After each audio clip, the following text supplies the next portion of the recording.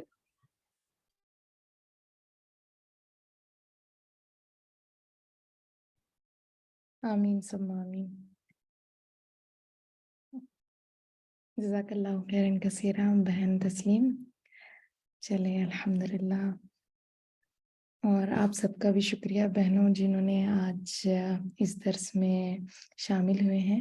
الحمدللہ اللہ ہم سب کو عمل کی توفیق عطا فرمائے. آمین.